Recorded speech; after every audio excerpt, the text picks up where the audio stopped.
To start week one, part one, I want to introduce you to the format of our online course. This online course is organized probably differently than any other virtual course that you've taken here at HACC. If you've never taken a virtual course before, then this will be just the normal to you. This course is organized on D2L. I'm going to go into a course home, and you can see that we'll have any new updates will be listed right here.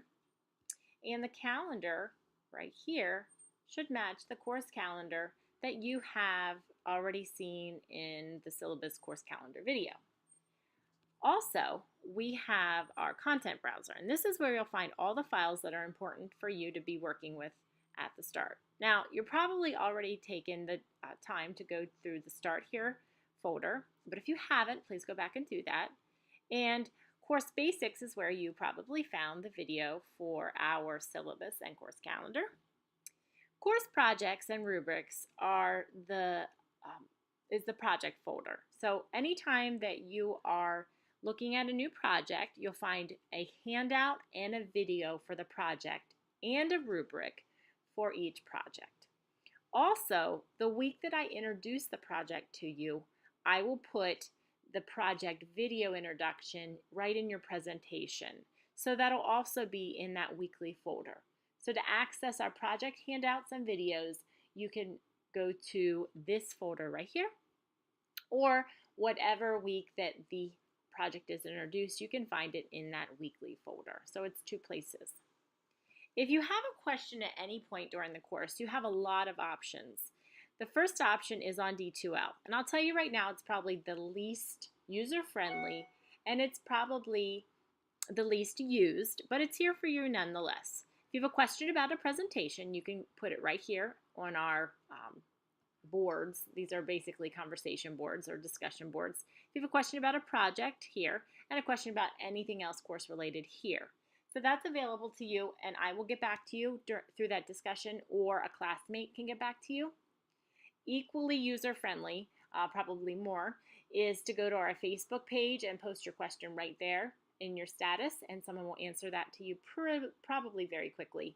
Or if you want to just ask a question of me, you can phone, text, or email me at any point. But this is one of the ways that we can communicate. On to week one, part one. And this is our first part of the first week. I want to go back one and review one thing. For each week, we know that's broken down to the first half of the week, which is part one, and the second half of the week, that is part two. But you notice for week one, part one, we have a part A and a part B.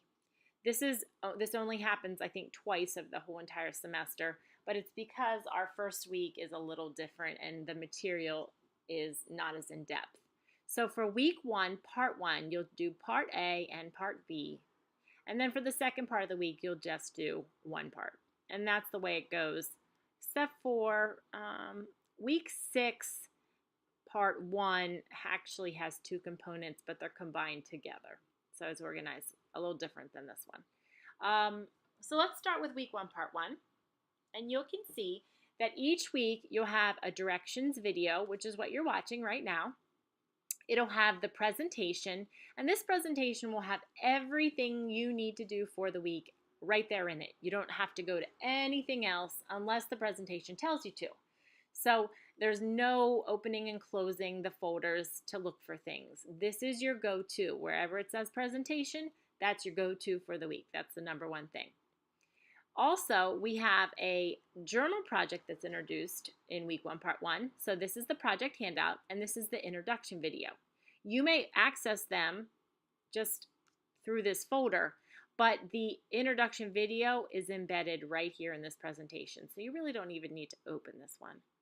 Last, anytime there's something due for the week, there'll be a Dropbox right in that folder. So this week, you'll have a weekly journal due, and it goes right here. So let's start with our presentation. There's a couple tricky things going on right now with our presentation, so I want to make sure that everyone knows what to do. First of all of our presentations will be done through Google Slides. Google Slides is, of course, hosted by Google, and so it's best that you use Google Chrome as your browser. Google Chrome is accessible on both Mac and PC, and it just seems to run the presentations better. In the last week, Google has made some changes. And in the past, if you had an embedded presentation on D2L, right here, you just click on it and it would bring it full screen. You have two options if you don't have that ability, which I don't anymore. You can come over here and you can click full screen, but for some reason it will not open for me. It won't open in Chrome, it won't open in Safari or anything else I've tried. So if you choose to try the full screen button and it works, great, that's all you need to do. But if you press on this button and like mine, nothing happens, there's a workaround for it. What you'll do is you'll go right here where it says download, and this will download the presentation onto your computer. You're going to open up your download, and you see it actually opens it up as an HTML file, which is going to keep it online for you. So it's not storing anything on your hard drive. Now you can go over and you can hit the full screen button. Okay, so sorry for the complication. I don't know any other workaround at this point, and again, it's something that Google just did. So for week 1, part 1A, we're looking at effective teachers of reading. So our presentation will start the same every week. It will have a weekly class message. This is what I used in my classroom as a morning message. So you'll read the message, and at the end of the message each week, you'll see that I have listed the journal that you'll need to complete at the end of the presentation. I do this because I want you to know what you're listening for. One of the things you'll find in this course is we do a lot of pre, during, and after reading activities. So I try to model this through my presentations with you. During this presentation this week, you are going to be trying to answer these two questions. Why am I taking this course and what do I hope to learn? How do my personal beliefs about literacy learning influence your instructional decisions? So you're going to look back at how you learn to read and see how that may influence how you teach reading. So keep those in the back of your mind as you work through our presentation. I also want to point out that when you're in the presentation, you don't want to hit the play button, because the play button will just play through the slides at a set time interval. It doesn't give you the time to interact with the slides as well. So you want to make sure that you're going forward and backward using the arrows. We're going to start with a brainstorming session, and this course is very interactive. You are going to be collaborating with your peers, collaborating with me all throughout the semester. I try to design this virtual course just like my course would be if we were in the classroom together. And so I am going to ask a lot of you. So whenever you see something like this, you'll have a link. You can click on the link, and this will take you to a Padlet board. Okay, Padlet is going to be our go-to for interactive brainstorming all semester. Padlet will, it's basically an online corkboard, and it'll have a title for you, and it will give you directions. So it says, what skills do you need to know before you learn to read? All you have to do for Padlet is click anywhere, and it'll give you a new board. I want you to sign your name, and sometimes people will just put their name right there in the title. So I could put in Professor Myers, and then click for write something. And you can see you can add audio files, video files, any other kinds of attachments, pictures. Sometimes you'll be asked to do that, but for this one you're just typing answers. So I'm asking you, what skills do you need to know before you can read? So you'll type in whatever you think those skills are, and then whenever you click off, it stays there. So there's no saving. You can go back and you can edit it by hitting the green arrow.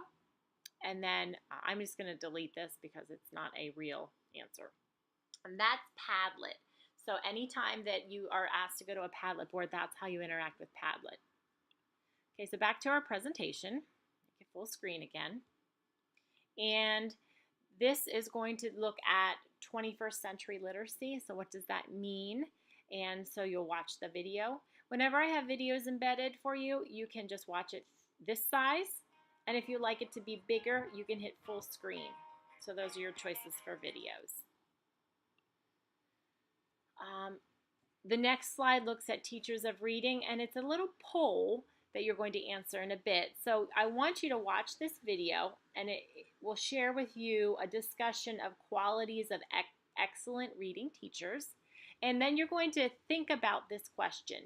Do teachers need personal knowledge or professional knowledge to be successful teachers of reading?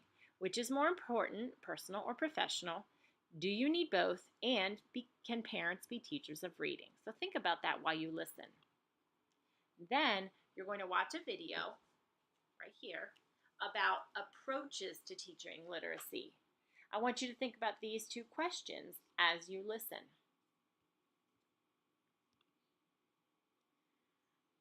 Then we're going to do a sorting activity. So what you're going to do is look at the 5 types of literacy instruction in purple, and then you're going to match them at the bottom. And you can just jot this down on a piece of scrap paper, and it's just a vocabulary term and a definition at the bottom. Then I'll explain to you the answers. Please do that first and then watch the video second. Balance is important in the classroom when you're teaching literacy. How do you keep everything balanced? This is a question we're going to think about all through the semester. So this will just prepare you for future discussions. What are the components of balanced literacy, and how do you maintain balance in your classroom? Go to pages 16 and 17 in your textbook and look at figure 1-3 for some answers. Then, important to remembering information is making a connection to that information. So you're going to click on this picture. It's going to take you to a new Padlet board. And on that Padlet board, you are going to answer these questions. Oh, and I didn't close these out yet. Give me 1 second here. Get rid of the answers that are here. It says, what literacy instruction have you observed in classrooms? How will you teach students to read? Will you be more teacher-centered or student-centered? And how did you learn to read? Was it teacher-centered or student-centered? Don't forget, put your name on that board. So again, double-click, put your name in the title, and then you can just number these, number 1, number 2, and number 3 for your answer. When you click there, your board will stay. All right. At the end, the last slide of every presentation I give you, it will give you your assignments. These, sorry, there's a garbage truck outside. These will match your syllabus, the course calendar part, and also D2L calendar. If you ever have something that doesn't match up, just send me a message and we'll figure it out. But your assignment for part A this week is to write an answer to journal entry number 1 and put it in the weekly journal entry drop box right there in week 1, part 1A. These are the questions you'll answer in your journal. And then you'll read chapter 1 and skim chapter 9, those pages. That's it for this first presentation. You will have a second part to this week. You can see that one should only take you maybe 30 minutes at the most. So when we go back in, you can see back in week 1, part 1A, there is our Dropbox. Now, I actually see that the weekly journal project was not embedded into the presentation like normal, basically because this starts our week. So you will want to watch the weekly reflective journal project introduction video and view the handout, and it will explain to you how to do the journals. They're very simple. And then they go in the Dropbox. Okay?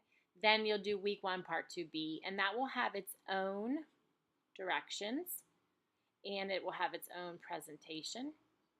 And so it also has some projects that will be introduced. So those are for you. If you have any questions, I know the first week is going to be confusing for you, just getting used to the format. And this introduction video is quite long. They won't normally be more than a minute or 2. So just getting started, making sure everyone's off on the right foot.